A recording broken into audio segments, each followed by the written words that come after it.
papalitan na natin sila kasi ganito na siya. Ayan. Parang nalulusaw siya. Ayan, nalulusaw. Yung pinaka-rubber niya, kaya naisipan kong palitan na siya. Ayan.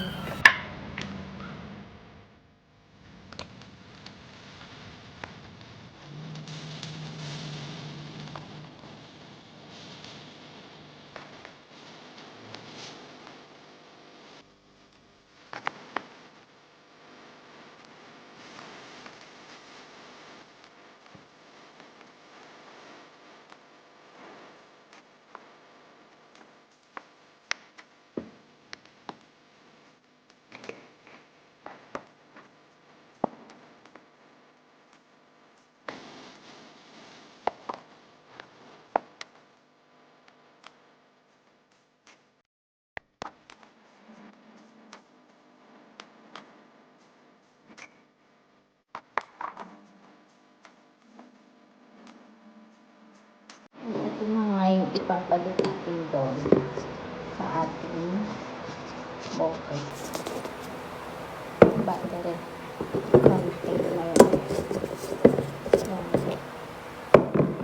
480 ml lang po. Kasi nag-sold out na yung 500 ml.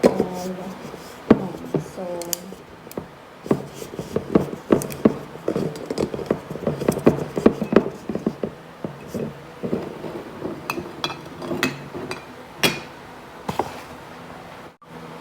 so ayan, meron pala siyang rubber sa loob na yung i-attach natin dito. Ayan.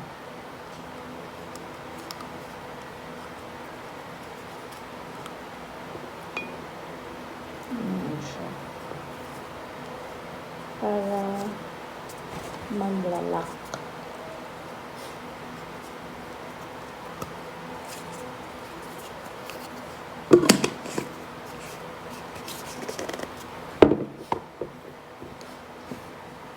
So, gasan lang natin siya and refill natin ng mga oil and vinegar. Ayan nga, naugasan ko na and nilagay ko na yung mga condiments. Tapos, gumawa lang din ako ng label. Ayan.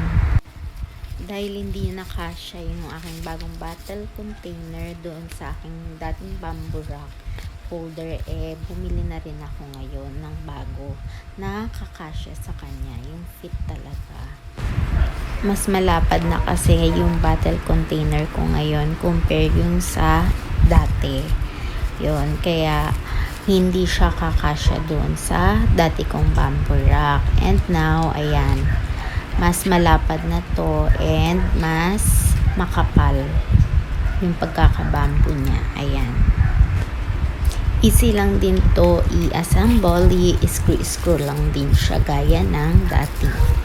Ayan. So, assemble na natin siya.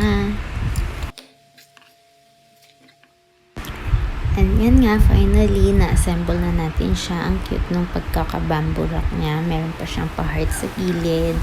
And ayan, ang kapal niya. Compare yung sa dati ko. And ayan nga, ito na ang ating bagong bottle container and ang ating bagong bamboo rack. Ayan, sobrang ganda. Mas malinis na tignan at mas pumagay siya sa aming team dito sa aming bahay. If nagustuhan niya rin to, link in my description below. And also, please don't forget to like, share, and subscribe to my channel, Ellie TV. Thank you for watching. Bye!